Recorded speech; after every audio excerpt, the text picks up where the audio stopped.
My name is Renee Chapman, and I'm 32 years old. 3 days after my family reunion celebrating my father's 60th birthday, I opened my banking app and saw my savings account balance $0. The week before, it had been 140, 312, 7. 8 years of careful saving for my dream home, gone in an instant. My hands trembled as I called the bank. The customer service representative confirmed what I couldn't believe. The transfer had been authorized by Richard Chapman, the co-owner of the account, my father. When I confronted him, he laughed. "We needed it more than you, Renee. You have a stable job. You can earn it back." I felt something inside me snap. Not break, but unlock. My voice was steady when I replied, "Then you won't mind what's coming next." Before I tell you what happened when that doorbell rang, please take a moment to like and subscribe, but only if this story resonates with you. Where are you watching from? What time is it there? Let me know in the comments. But to understand why I made that choice, I need to start from the beginning. I grew up in Denver, Colorado, in what most people would call a comfortable middle-class family. My father, Richard Chapman, spent 32 years as a branch manager at a small regional bank before retiring 3 years ago. My mother, Linda, was a homemaker who believed her primary job was keeping the family together, no matter the cost. From the time I could understand words, I understood one thing above all else. Family comes first. It was stitched into every conversation, every holiday speech, every guilt-laden phone call. Family takes care of family. Those who have more share with those who have less. Blood is thicker than water. My younger brother Derek was 4 years behind me, and somewhere along the way, my parents decided he was the one worth investing in. "Boys need more support," my mother would say. "Derek has potential. He just needs the right opportunities." I learned early that my role was different. I was the responsible one, the reliable one, the one who got scholarships, worked part-time jobs starting at 16, and never asked for anything. When I was 17, my father added his name to my bank account. "Just in case something happens," he said, his banker's voice calm and reassuring. "This way I can help you manage things if there's ever an emergency." I never questioned it. I never removed him. Why would I? He was my father. He would never. That's what I told myself for 15 years. Looking back, I can see how carefully the foundation was laid. Every family first lecture, every time I was praised for being the easy child, every subtle message that my needs were secondary, it was all preparation. I just didn't know what I was being prepared for. Let me show you the receipts. I kept them all, an occupational hazard of being a data analyst. In 2016, when I was 24 and had just been promoted to my first senior position at DataSphere, a tech company in downtown Denver, my parents called. The roof was leaking. They couldn't afford repairs. Could I help? I transferred $15,000. Between 2017 and 2020, Derek's college tuition kept coming up short. Scholarships fell through. Financial aid wasn't enough. Mom cried on the phone about how Derek would have to drop out. I covered $28,000 in tuition gaps. In 2019, Mom was diagnosed with severe rheumatoid arthritis. Insurance didn't cover everything. Dad said they were drowning in medical bills. I paid $12,000. In 2021, Derek had a business opportunity, a real estate investment that was guaranteed to pay off. He just needed startup capital. He'd pay me back within a year. I loaned him $8,000. I never saw a cent of it. Between 2022 and 2024, there were countless emergencies, car repairs, unexpected bills, holiday expenses they couldn't quite cover, another $24,000 piece by piece, total over $87,000 in 10 years. I tracked every dollar in a spreadsheet, color-coded by category, dated by transaction, not because I expected to be paid back, but because that's just who I am. Data is comfort. Numbers don't lie. You know what I never received? A thank you card, a genuine expression of gratitude, even an acknowledgement that I had sacrificed anything at all. What I got instead was, "You have a good job, Renee. You don't have kids to worry about. Family helps family." What I got was the privilege of being the family ATM, while my brother was called the one with potential. Despite everything I gave away, I had a dream. A quiet, persistent dream that kept me going through every extra shift, every declined vacation, every time I talked myself out of buying something nice for myself. I wanted a house, not a mansion, not a showpiece. Just a modest home in the suburbs of Denver with a backyard where I could plant flowers, a living room big enough to host friends, and walls that belonged to me. I started saving seriously when I was 24, right after my first promotion. I set up automatic transfers. I created a separate high-yield savings account. I lived in a modest apartment, drove a 10-year-old Honda, and bought my coffee at home instead of Starbucks. My goal was $150,000, enough for a 20% down payment on a $750,000 house in a decent neighborhood. After 8 years of discipline, sacrifice, and saying no to myself over and over again, I had $140,312.67. I was so close I could taste it. I had already toured 3 houses. The third one was perfect, a craftsman-style home with a wraparound porch, hardwood floors, and a backyard with space for a garden. The asking price was $735,000. I planned to make an offer the week after Dad's birthday party. Here's the thing that haunts me. 2 years before everything fell apart, I almost removed my father from that account. I was updating my financial information, and the bank representative asked if I wanted to change the co-owner's status. I hesitated. Then I called my dad to tell him, and his voice turned cold. "You don't trust your own father? After everything I've done for you?" I apologized. I left his name on the account. That decision cost me $140,312.67. My father's 60th birthday party was held on a Saturday in early June at my parents' house in Lakewood. 20 guests filled the living room and backyard. Aunts, uncles, cousins, old family friends, neighbors who had known us for decades. The decorations were elegant. The food was catered, paid for, I later learned, with money Derek had borrowed from somewhere. Everyone was dressed nicely, smiling, performing the role of happy functional family for an audience. My father gave a speech about gratitude and legacy. My mother gazed at him adoringly. Derek stood beside them, introduced to everyone as our up-and-coming real estate investor. No one mentioned that his last 3 investments had failed. No one mentioned that I had funded 2 of them. I sat in the corner, nursing a glass of wine, watching the performance. Several relatives asked me the usual questions. "When are you getting married? Still renting? No house yet?" I smiled and deflected. What I noticed, what I couldn't stop noticing, was the way my father and Derek kept huddling together throughout the party. They'd whisper, glance at me, then look away when I caught their eyes. Something was happening, something I wasn't supposed to see. Near the end of the party, my Aunt Helen pulled me aside. She was my father's older sister, 65 years old, the only member of my extended family who had ever acknowledged that I gave too much. She squeezed my hand. "Renee, sweetheart, you've given enough. Be careful." I laughed it off. "Careful of what, Aunt Helen?" She didn't answer. She just looked at me with something I couldn't name, pity, maybe, or forewarning. 3 days later, I understood. It was a Tuesday morning when my world collapsed. I was at my desk at DataSphere reviewing quarterly analytics reports when my phone buzzed with an email notification. The subject line read, "Transaction Confirmation, Mountain West, Federal." I assumed it was spam. Phishing attempts that mimicked bank communications were common enough. I was about to delete it when something made me pause.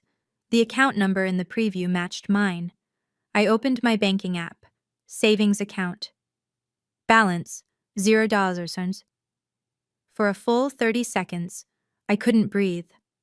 I stared at the screen, certain there had been some mistake, a glitch, a display error, something. I called Mountain West Federal's customer service line with shaking hands. The representative was polite, professional, utterly unhelpful in the way only financial institutions can be. Ma'am, I can confirm that a transfer of 140,312.67 was processed yesterday from your savings account to an external account.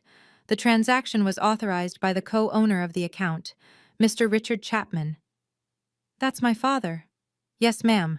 As a joint account holder, he has full authorization to— I didn't approve this transfer. I didn't know about it. A pause. Ma'am, our records show the transaction was confirmed via electronic signature. Would you like me to email you the confirmation documentation? Yes, please. I hung up and sat in my cubicle, staring at nothing. 8 years. 8 years of sacrifice, discipline, and dreaming, transferred away in a single click by the man who was supposed to protect me. The email arrived 3 minutes later. I opened the attachment and saw my name on the electronic signature line, except I had never signed anything. My father hadn't just stolen my money, he had forged my identity to do it.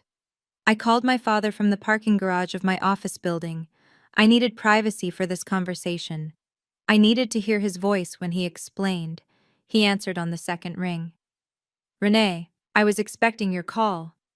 No guilt, no hesitation, just calm acknowledgement, like we were discussing the weather. Dad, my voice cracked. The money, my savings, all of it. Yes, I transferred it. Why? He sighed, the way he always did when he thought I was being difficult. Derek was in trouble, Renee. His investment property fell through. He owed the bank $120,000. They were going to foreclose. I had to help him. With my money? Family money, he corrected. I put Derek's future first. I used part of it to pay down his debt and the rest as a down payment on a new apartment for him. A fresh start. That was everything I had. 8 years of saving. I was going to buy a house. And you still can, he interrupted. You have a good job. You're smart. You'll earn it back in no time. Derek doesn't have your advantages. He needs support. I heard my mother's voice in the background. Tell her it's for the family. She'll understand. Renee. My father's tone shifted, becoming the authoritative banker voice I'd known all my life. I raised you for 18 years, fed you, clothed you, paid for your education. This is what family does. We share, we sacrifice. I needed that money more than you did. Something cold and clear settled in my chest. You forged my signature, Dad, on the electronic confirmation. Silence. I didn't approve that transfer. The bank has documentation with my name on it, documentation I never signed. More silence. Then, you're overreacting. I wasn't. That night, I called Marcus Webb. Marcus and I had been friends since college. We'd met in an economics class freshman year and stayed in touch through graduations, career changes, and life's chaos. He was now a lawyer specializing in financial fraud cases, working at a mid-sized firm in downtown Denver. Renee? His voice was warm when he answered. It's been months. What's going on? I told him everything. The account, the transfer, the forged signature, the phone call with my father.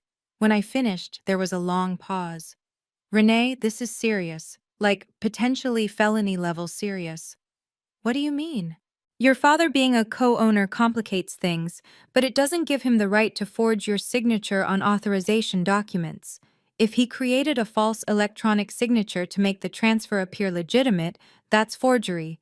Combined with the unauthorized nature of the transfer, we're looking at potential charges of bank fraud and identity theft. My stomach dropped. I don't want to send my father to prison. I understand. But you need to know your options. Marcus's voice was gentle but firm. Here's what matters right now. Mountain West Federal has a 72-hour window for disputing suspicious transactions. After that, the transfer gets classified as confirmed in their system, and recovering the funds becomes much harder. I checked the time on my phone. The transfer had been processed Tuesday morning. It was now Tuesday night. I have less than 48 hours. Yes, and Renee, he paused, you mentioned an email with your electronic signature. Do you still have it? Yes. Forward it to me. And if you know anyone who does digital forensics, have them look at the metadata. If that signature was created from a different device than yours, that's evidence of forgery. I knew someone. Carla Diaz was a senior digital forensics specialist at Datasphere. We'd worked together on data integrity projects for 2 years, and I trusted her expertise completely. Wednesday morning, I caught her before our department meeting. Carla, I need a favor, a personal one. She looked at my face. I hadn't slept, and I knew it showed, and immediately nodded. What do you need? I forwarded her the bank's confirmation email with the electronic signature. Can you analyze the metadata? Tell me where this signature originated? It took her less than an hour. Renee, Carla's voice was careful when she called me into her office. This signature wasn't generated from any of your devices. The metadata shows it was created on a machine with a completely different IP address, residential, Denver area, but definitely not your home or phone. Can you tell whose machine? She pulled up her analysis on the screen. The IP traces back to a residential address in Lakewood. My parents' house. There's more, Carla continued. The timestamp on the signature is 3:47 a.m. Monday morning. Were you awake at 3:47 a.m. on Monday? No. Then someone accessed your banking portal and created this signature while you were asleep. Renee. She turned to face me directly. This is identity theft. Textbook identity theft. Whoever did this forged your digital identity to authorize a transaction you never approved. I sat in her office, holding the printed forensic report, feeling the weight of it in my hands. This wasn't just betrayal anymore. This was criminal. I'm going to need this documented officially, I said. Can you write up a formal report? Carla nodded. I'll have it to you by end of day. And Renee? I'm sorry. I'm so sorry this is happening to you. I had 40 hours left. That Wednesday night, I sat alone in my apartment, surrounded by evidence of my own exploitation. On my laptop screen, the spreadsheet documenting $87,000 I'd given my family over 10 years. On my coffee table, Carla's forensic report proving the signature forgery. On my phone, 17 missed calls from my mother. I called her back. Renee, thank God. Mom's voice was breathless, pleading. Your father told me you're upset. Sweetheart, you need to understand. Mom, I need Dad to return the money within 24 hours. Silence. All of it. 140, 312, 567s. Back in my account by tomorrow night. If not, I'm filing a police report for identity theft and bank fraud. Renee! My mother's voice cracked into a sob. You can't do that to your own father. We raised you. We sacrificed everything for you. How can you be so ungrateful? He forged my signature, Mom. He stole my identity. This isn't a family disagreement. This is a crime. It's not stealing if it's family. That money, you were going to waste it on a house when your brother needed it more. Your father made a judgment call. He made a choice. Now I'm making mine. Renee, please. She was crying now, the manipulative tears I'd fallen for 100 times before. Think about what you're doing. You'll destroy this family. Your father could go to jail. Is that what you want? To ruin us? I thought about Aunt Helen's warning. I thought about 8 years of sacrifice. I thought about every time I'd been told my needs didn't matter. I'm not destroying anything, Mom. I'm protecting myself. For the first time in my life, I'm choosing me. I hung up. 24 hours passed. No money was returned. I opened my laptop and began typing a police report. Thursday morning, 9:15 a.m. The Denver Police Department's Financial Crimes Unit. I sat across from Detective Sarah Mitchell, a woman in her 40s with sharp eyes and a no-nonsense demeanor. On the desk between us, Carla's forensic report, my bank statements, the spreadsheet of 10 years of family support, and a printout of the fraudulent confirmation email. Detective Mitchell reviewed each document carefully, asking occasional questions. When she finished, she looked up at me. Ms. Chapman, based on what you've presented, this appears to meet the criteria for identity theft under Colorado Revised Statute 18-5902, and potentially bank fraud under Federal Statute 18 U.S.C. Sequa 1344. The forged electronic signature is particularly damning. What happens now? We open an investigation. I'll coordinate with Mountain West Federal's fraud department. They'll want to see this forensic analysis. If their internal investigation confirms what you've shown me, we'll have grounds to pursue charges. She handed me a form. This is your official identity theft report. The case number is 2024 DEN 78432. You'll need this for the bank's dispute process. I signed where indicated, my hand steady. Ms. Chapman. Detective Mitchell's voice softened slightly. I see a lot of financial crimes. Family cases are always the hardest. Are you prepared for what this might mean? My father made his choice. Now he'll face the consequences. She nodded. We'll be in touch. I was almost out the door when she called after me. One more thing. When we ran your name through the system, something flagged. There's a personal loan for $25,000 opened 6 months ago in your name. Were you aware of that? I froze. No, I never applied for any loan.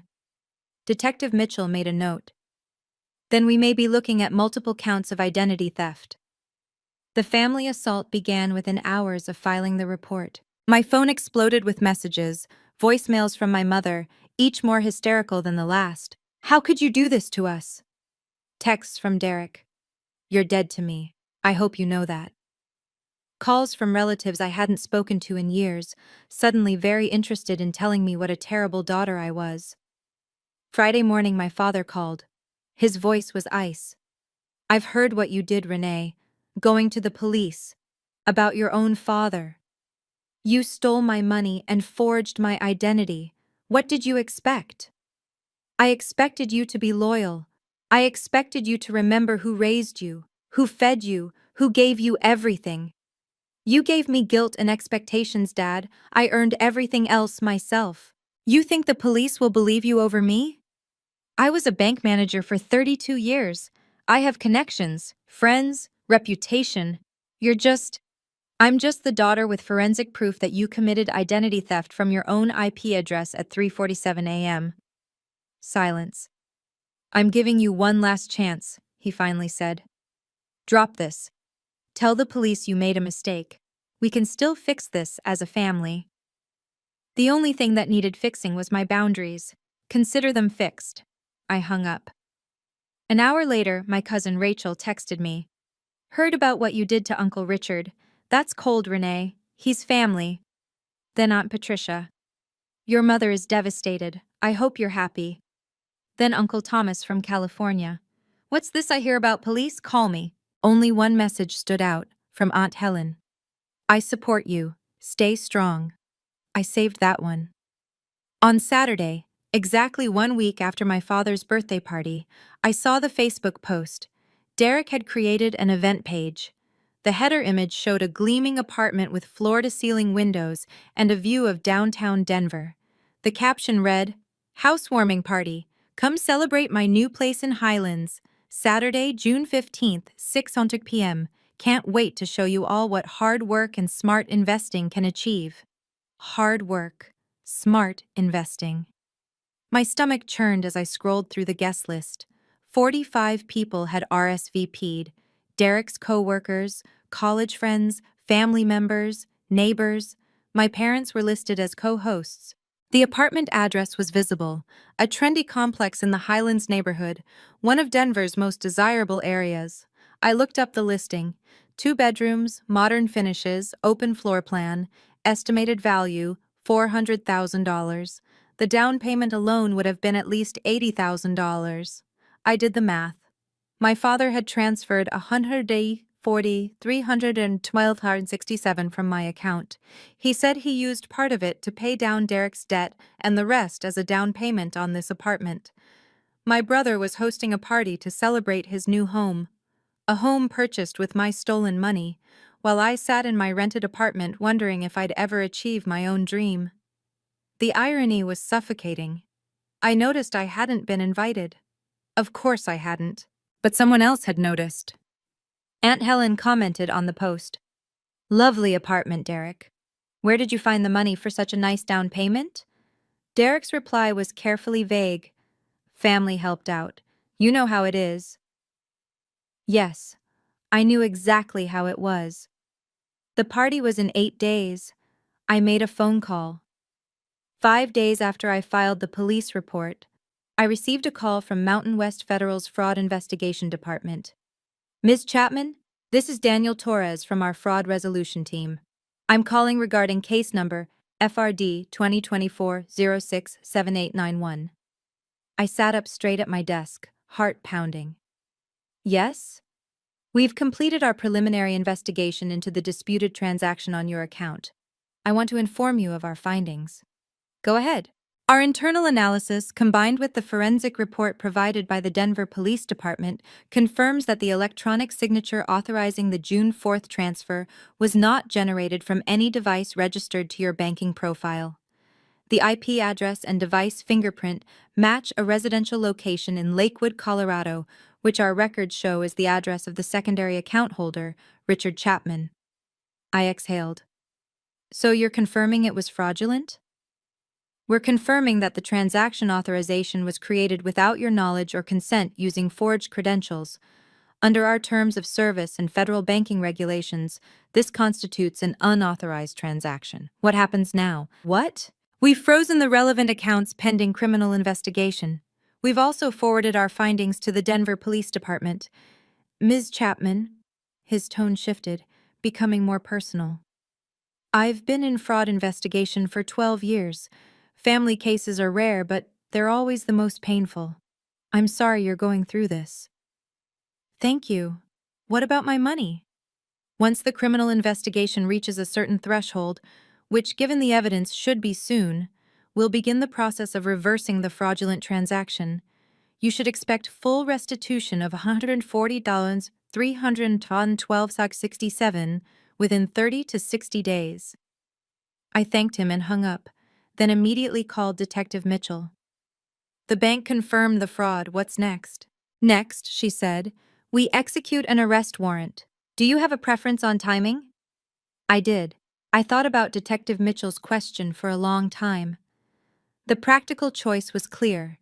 Have my father arrested quietly, at home, with minimal witnesses. It would be less dramatic, less painful, less public. The family could manage the narrative. The neighbors might never know. But I kept thinking about that Facebook post. Can't wait to show you all what hard work and smart investing can achieve. I thought about 45 people gathering to celebrate my brother's success. Success built on my stolen savings, my forged identity, my shattered dreams. I thought about my parents standing beside him, proud, smiling, performing happy family while I sat alone in my apartment. They wanted an audience for the lie. Maybe they deserved an audience for the truth. Wednesday night, Aunt Helen called. Renee, honey, I heard about the investigation. How are you holding up? I'm okay, Aunt Helen. I'm just deciding something. The housewarming party is Saturday. Your Uncle Thomas is flying in from California. The whole extended family will be there. Something clicked into place. Everyone will be there to see Derek's big moment. Yes, Richard's been calling everyone, making sure they come. He wants a big show of support. She paused. He's telling everyone you've had a mental breakdown and are making false accusations. He's trying to control the narrative before you can speak. My jaw tightened. Is that so? I thought you should know. Whatever you decide to do, I support you. I thanked her and hung up. Then I called Detective Mitchell. Detective, you asked about timing for the arrest warrant. I have a suggestion. I'm listening. Saturday, June 15th, 7 o'clock p.m., 2847 Highland Boulevard, Apartment 4C. There will be approximately 45 witnesses. A pause. That's unconventional. So is stealing from your daughter. Fair point. I'll make it happen. Okay, I need to pause here for a second. If you were in my position, what would you do? Option A.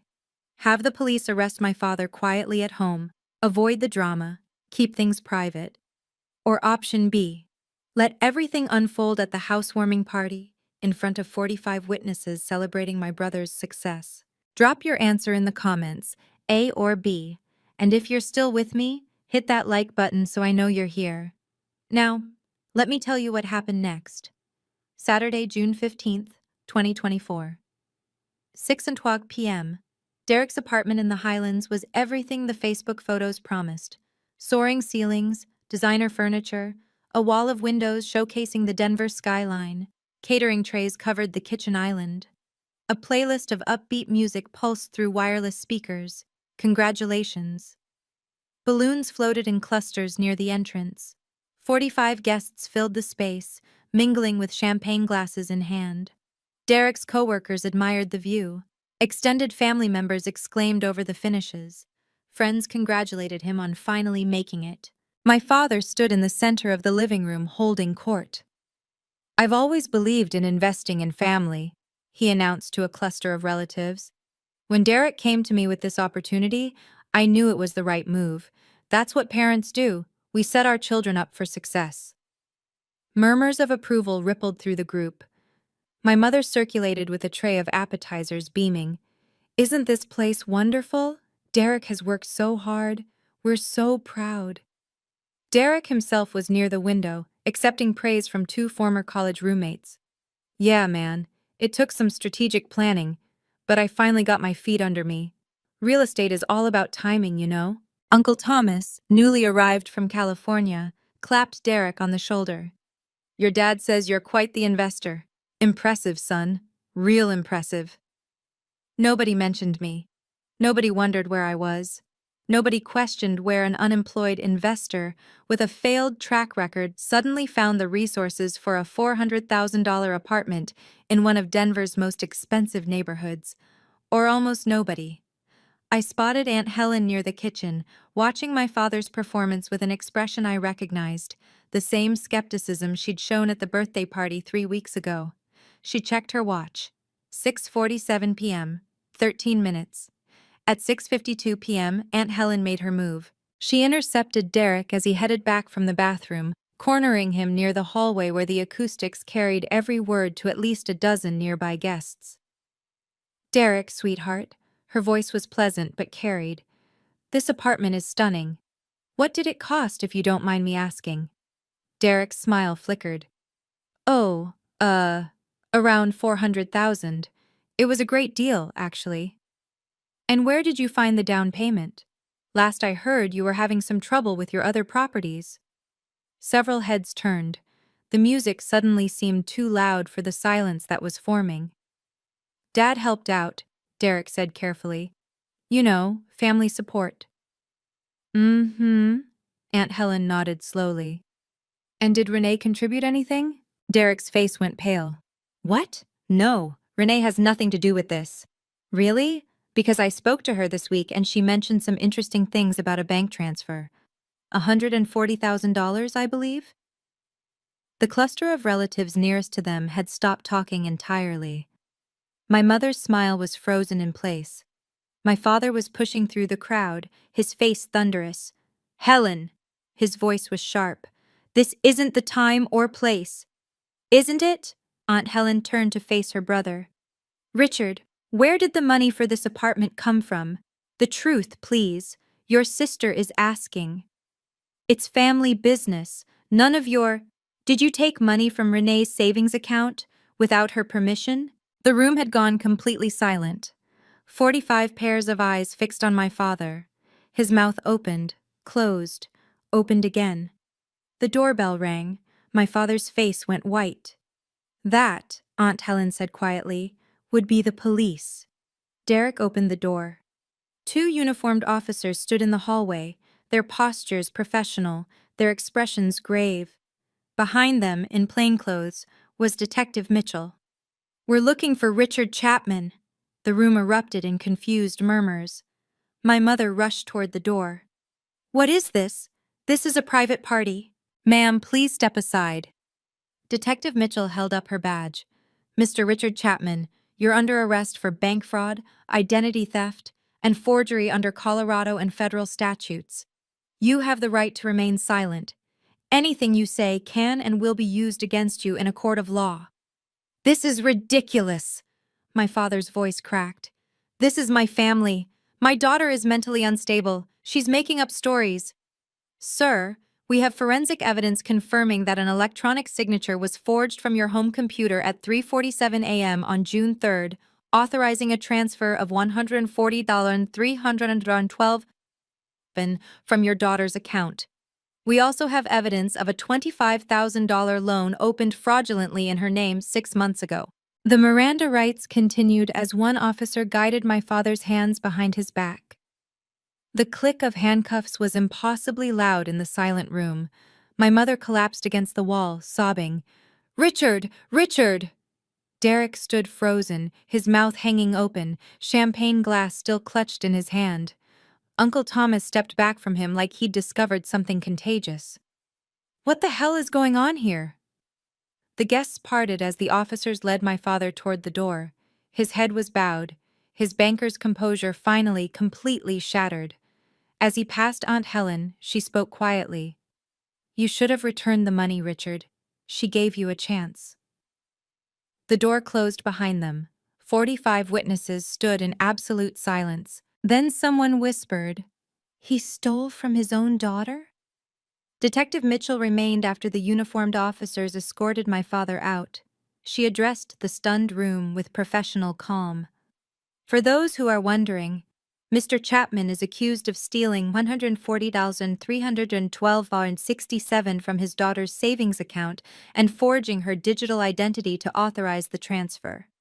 Additionally, a fraudulent loan of $25,000 was opened in her name without her knowledge or consent.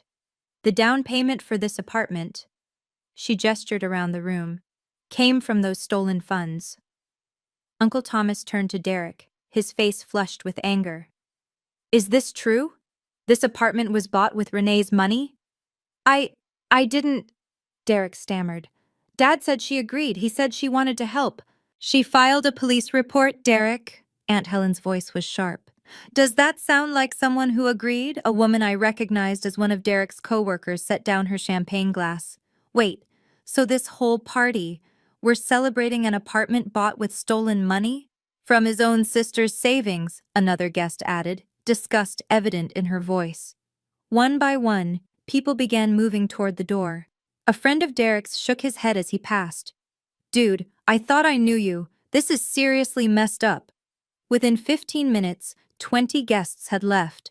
Those who remained clustered in small groups, whispering, casting looks at Derek and my mother, like they were viewing a car accident. My mother sat on Derek's expensive new couch, mascara streaking down her face.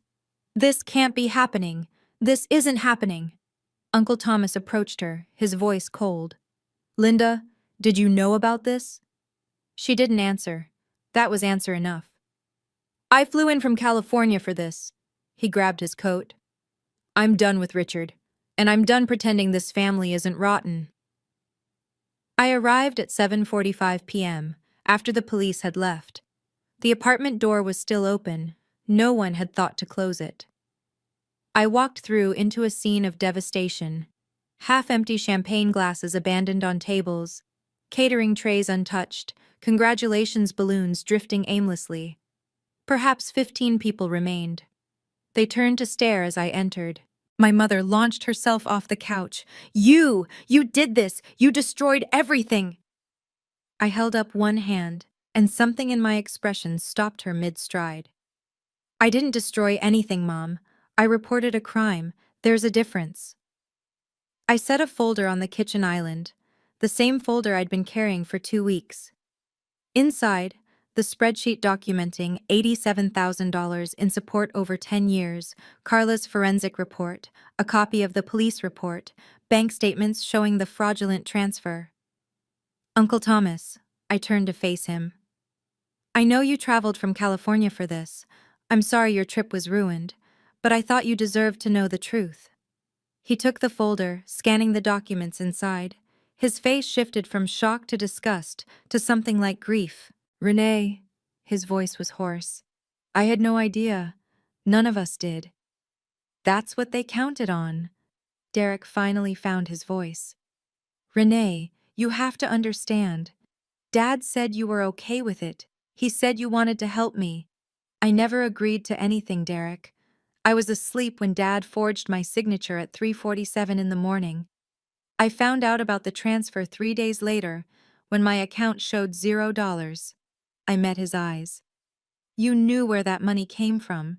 You knew, and you threw a party anyway. He had nothing to say to that. None of them did. The remaining guests dispersed over the next hour. Derek's coworker, Marcus, a different Marcus than my lawyer friend, paused at the door. Derek, I've known you for 3 years. I vouched for you at work. I told people you were a good guy. He shook his head. Don't call me anymore. Two of Derek's college friends left without saying goodbye. One muttered, "Unbelievable," as he passed.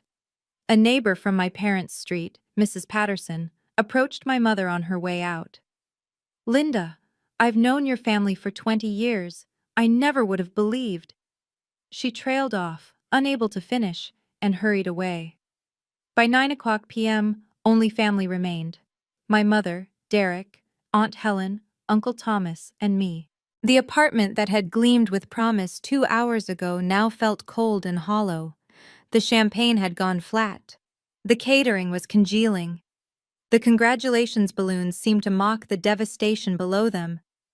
Derek slumped in a chair by the window, staring at nothing. His success story had evaporated in less than 3 hours.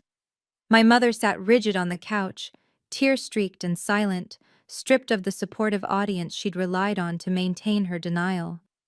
Uncle Thomas approached Aunt Helen. You knew about this, didn't you? Before tonight? I suspected. Aunt Helen's voice was tired. I tried to warn Renee years ago. No one wanted to listen. I listened, I said. Eventually. Uncle Thomas turned to me. His eyes were red. Renee, I owe you an apology. When your father called to invite me to this party, he told me you'd been making false accusations. He said you were having mental health issues. I believed him. Most people did. He's very convincing. Not anymore. Uncle Thomas's jaw tightened. He's dead to me. I stood in the center of Derek's apartment, surrounded by the wreckage of his celebration, and spoke the words I should have said years ago. Derek. My brother looked up, hollow-eyed. I want you to understand something. I didn't do this to hurt you. Then why? Because you hurt me. You and Dad. You took my life savings, money I spent 8 years earning, and you used it to buy this apartment. Then you threw a party to celebrate. You posted on Facebook about hard work and smart investing. My voice cracked, but I pushed through. That wasn't hard work. That was theft. Dad said you would understand. Dad lied. To you, to me, to everyone. And you chose to believe him because it was convenient. I turned to my mother, who hadn't moved from the couch. Mom, I'm not going to apologize for what happened tonight. Dad broke the law. He forged my identity. He stole my future. Those are facts, not accusations. He's your father. He's a criminal who happens to be my father. Those two things can both be true. I picked up my folder from the counter. I'm leaving now. I won't be contacting any of you for the foreseeable future. When Dad's case goes to court, I'll do what the prosecutors ask. Beyond that, I have nothing more to say. Derek stood. Renee, wait. We're family. Family doesn't steal from each other, Derek. Family doesn't forge signatures at 3 a.m. Family doesn't throw parties with stolen money. I met his eyes. When you're ready to acknowledge what you did, really acknowledge it, not just make excuses, you can reach out. Until then, this is goodbye. I walked out without looking back. Aunt Helen followed me. Hey, quick pause here. If you've ever had to set a boundary with family, you know how hard that walk to the door feels. Like your legs are made of lead. Like every step is a betrayal of everything you were taught. If this resonates with you, drop a comment telling me about it. I read every single one. And if you want to hear what happened next, with the legal case, with my family, with my dream house, keep watching. We're almost at the end. 3 weeks after the housewarming party, my father's case went before the district attorney. Marcus kept me informed throughout the process. They're charging him with 3 counts: bank fraud under 18 U.S.C. SFR 1344, identity theft under 18 U.S.C. SFR 128, and forgery under Colorado state law. The federal charges alone could mean up to 30 years. My stomach dropped. 30 years? That's the maximum. Given his age, clean record, and the family context, the DA is offering a plea deal: 18 months probation, 200 hours of community service, and full restitution of the stolen funds. And the $25,000 loan? Separate investigation, but the bank has already flagged it as fraudulent. It'll be removed from your credit report within 60 days. In late July, my father accepted the plea deal. I wasn't present for the hearing. I'd been advised that my attendance might complicate matters, but Marcus sent me a text afterward. It's done. He pled guilty. Restitution order signed. 1 week later, 140,312.67 appeared in my new bank account. The account was in my name only. No co-owners, no exceptions. The money felt different now. Heavier. I'd earned it twice. Once through years of work, and again through the hardest fight of my life. But the numbers were real. The balance was restored. The fraud had been documented, prosecuted, and resolved through proper legal channels. I called Mountain West Federal to close my old account permanently. "Are you sure, Ms. Chapman?" the representative asked. "This account has been open since you were 17. "I'm sure. That account was never really mine." "I understand. Is there anything else we can help you with today?" I thought about it. "Yes, I'd like information about your mortgage pre-approval process." The social consequences fell like dominoes. Derek was forced to sell the Highlands apartment within 2 months. The market had softened, buyers were scarce, and the circumstances of his investment success had become local gossip. He sold at a loss of $35,000, money he didn't have, debt he couldn't escape. His real estate career, such as it was, collapsed entirely. Word spread among Denver's small investor community. "That's the guy who used his sister's stolen savings." Doors closed. Phone calls went unreturned. My mother retreated into isolation. Her church friends, her book club, her neighborhood coffee group, all of them had seen the news, heard the whispers, put together the pieces. She stopped attending Sunday services, stopped hosting, stopped answering the door. Uncle Thomas kept his word. He cut off all contact with my father, unfriending him on every platform, declining every call. When my mother tried to reach out, he sent a single text. "You knew, Linda. You knew and you did nothing. I have nothing to say to you." The extended family fractured along predictable lines. 12 relatives, aunts, uncles, cousins, formally distanced themselves from my parents. A few sent me private messages of support, others simply went silent. Aunt Helen told me about a confrontation at a family funeral 2 months later. "Your father tried to attend. Your Uncle Thomas blocked him at the door, told him he wasn't welcome." It was the first time I've ever seen Richard cry. I felt nothing when she told me this. No satisfaction, no vindication. Just a hollow acknowledgement that actions have consequences, and some consequences can't be walked back. "Does it feel like enough?" Aunt Helen asked. "It feels like reality," I said. "That's all I ever wanted." In the weeks after the arrest, something unexpected happened. I started receiving messages from strangers. Carla had shared my story, anonymized, of course, in an online support group for identity theft victims. The response was overwhelming. "This happened to me too. My mother opened 6 credit cards in my name. Reading your story gave me the courage to report it. I've been paying off my brother's loans for 12 years. I thought I was the only one stupid enough to fall for it. Thank you for showing me I'm not alone." My dad told me family doesn't keep score when he asked me to co-sign his mortgage. Now I'm in $80,000 of debt and he won't return my calls. How did you find the strength to fight back? I responded to every message. Some people needed resources, lawyer referrals, fraud reporting procedures, credit repair steps. Others just needed to know that someone understood. At Datasphere, Word had spread among my colleagues. People I'd barely spoken to stopped by my desk with words of encouragement. My manager, Janet, called me into her office one afternoon. "Renee, I heard about what happened with your family. I want you to know, what you did took incredible courage. Most people would have just let it go, kept the peace. You didn't." "I couldn't," I said. "Not this time." "Well, I admire you for it. And if you ever need time off, for court appearances, for therapy, for anything, it's yours. No questions asked." Aunt Helen became my weekly dinner companion. Every Sunday, she'd come over with a bottle of wine and a listening ear. "You know," she told me once, "your grandmother did something similar to me 40 years ago. I never had the courage to fight back. I'm proud of you for having what I didn't." In September, 2 months after my father's sentencing, a handwritten letter arrived at my apartment. The return address was my parents' house. The handwriting was my mother's. I opened it at my kitchen table, already bracing for what I'd find. "Dear Renee, your father and I have had time to think about everything that happened. I want you to know that I'm sorry if you felt hurt by our actions. Families should support each other. And I understand now that things didn't go the way you expected. Your father only wanted to help Derek.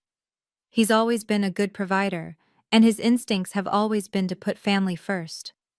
Sometimes that means making hard choices that not everyone understands. I'm asking you, as your mother, to consider forgiveness. Holding on to anger only hurts you. The Bible says we must forgive 70 times 7, and I believe that applies to family most of all. Please come home. We can work through this together. We're still your parents and we still love you. Mom." I read the letter 3 times. I noticed what was missing. Any acknowledgement that what they did was wrong, any acceptance of responsibility, any recognition that helping Derek had meant stealing my life savings and forging my identity. "I'm sorry if you felt hurt" isn't an apology, it's a deflection. I wrote back the next day. "Mom, thank you for reaching out. However, I can't return to a relationship where my boundaries are not respected and my harm is not acknowledged. Dad didn't just make hard choices, he committed crimes, crimes he pled guilty to in a court of law. When you're ready to acknowledge that clearly, without deflection, I'm willing to talk. Until then, please respect my need for space. Renee." I didn't hear back. In October, Derek reached out. His email was shorter than my mother's letter, and at first glance, seemed more genuine. "Renee, I know I screwed up. I want to make things right. Can we meet for coffee? Please. Just hear me out." Against my better judgment, I agreed. I chose a busy coffee shop downtown, public, neutral, with plenty of witnesses in case things went sideways. Derek looked diminished when he arrived. The confident real estate investor persona was gone, replaced by something smaller, grayer. He'd lost weight. His clothes looked slept in. "Thanks for coming." He sat across from me, hands wrapped around a cup he wasn't drinking. "I know I don't deserve it." "You're right. You don't. I want to apologize. Really apologize. What Dad did, what we did, was wrong. I should have questioned where that money came from. I should have—" "You did question it, Derek. And then you decided the answer didn't matter because you were getting what you wanted." He flinched. "That's fair." "I didn't come here for fairness.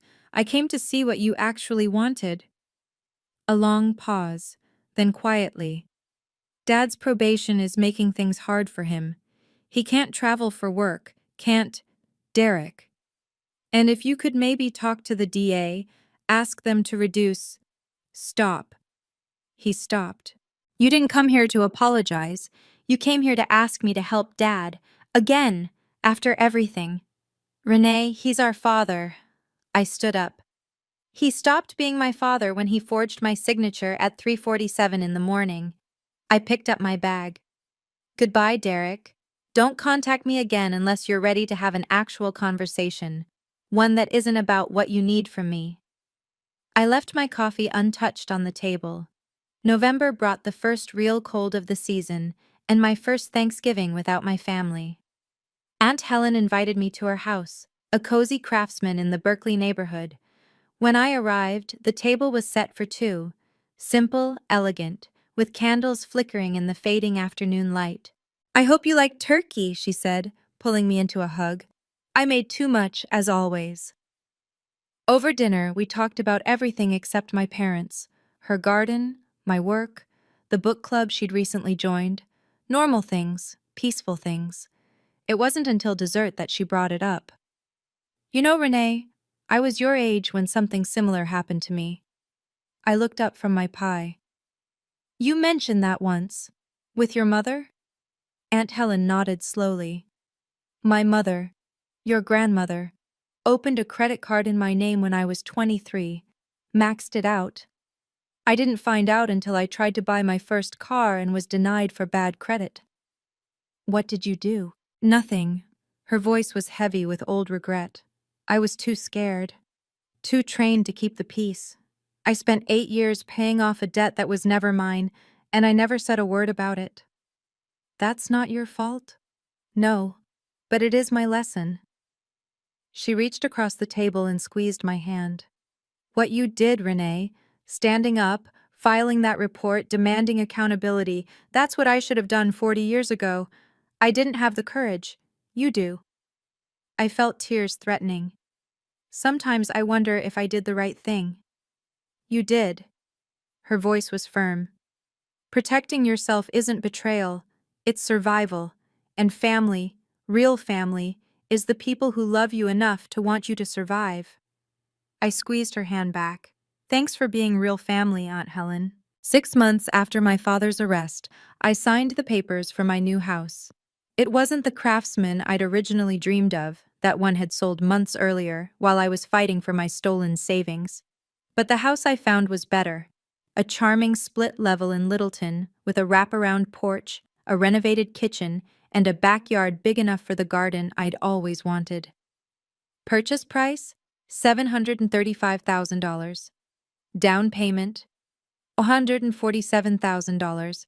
My recovered savings, plus 6 months of additional contributions. The closing was held on a Thursday afternoon in December. I sat at a conference table surrounded by lawyers, real estate agents, and mortgage officers, signing document after document, watching the stack of papers grow. When it was done, when the final signature was placed and the keys were handed over, I sat in my car outside the title company and cried. Not from sadness, from release. 8 years of saving. A devastating betrayal. A legal battle. A family shattered. And at the end of it all, a house. My house. In my name only. I drove to the property that evening. The moving truck wouldn't come until the weekend, so the house was empty, echoing with possibility instead of furniture. I walked through each room, running my fingers along the walls, memorizing the spaces that were finally, entirely mine. The backyard was brown with winter dormancy, but I could already see where the flower beds would go. Where I'd plant tomatoes in the spring, where I'd set up a small table for morning coffee. The doorbell rang. Aunt Helen stood on the porch, holding a pot of red roses. "Housewarming gift," she said, her eyes bright with tears. "For your garden." I pulled her into a hug so tight neither of us could breathe.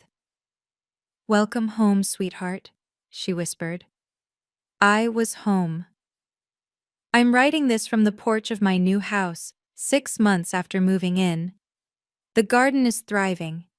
Aunt Helen's roses bloomed in May, deep red against the green of the lawn. The tomatoes I planted are producing more than I can eat, so I've started bringing extras to my neighbors. I've made peace with the shape of my family now. It's smaller than it used to be, but it's honest. My father completed his community service. He's still on probation. From what Aunt Helen tells me, he's aged dramatically since the arrest. My mother has stopped reaching out. Derek sent one more email, which I deleted without reading. I'm not angry at them anymore.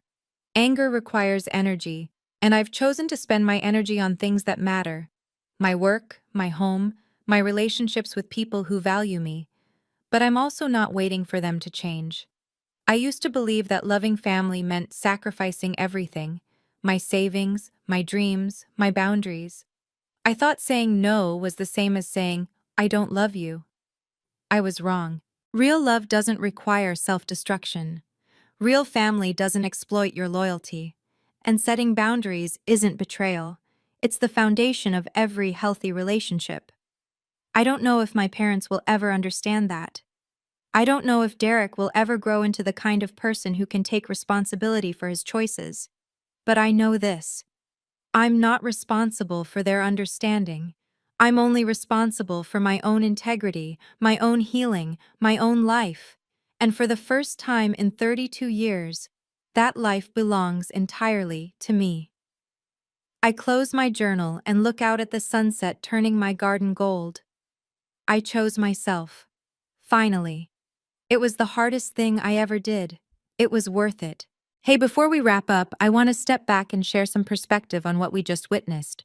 From a psychological standpoint, Renee's story is a textbook example of financial enmeshment, a dynamic where family members treat one person's resources as communal property, regardless of consent. The phrases "family helps family" and "you have a stable job" weren't expressions of love. They were tools of control. Here's what Renee taught us: setting boundaries isn't selfish, it's necessary. You're not obligated to destroy your future to maintain someone else's comfort. Forgiveness doesn't require reconciliation. And sometimes, choosing yourself means letting go of people who only valued what you could give them. If you're watching this and something resonated, if you've been the family ATM, the reliable one, the one who always gives, please know you deserve better. Your loyalty is precious. Don't spend it on people who treat it as obligation. Thank you for staying until the end of Renee's story. If this video made you feel seen or gave you permission to set a boundary you've been avoiding, drop a comment and tell me about it. I read every single one. Don't forget to subscribe and hit that notification bell for more stories like this. And if you're hungry for more, check out the video linked in the description. I think you'll love it. Until next time, protect your peace.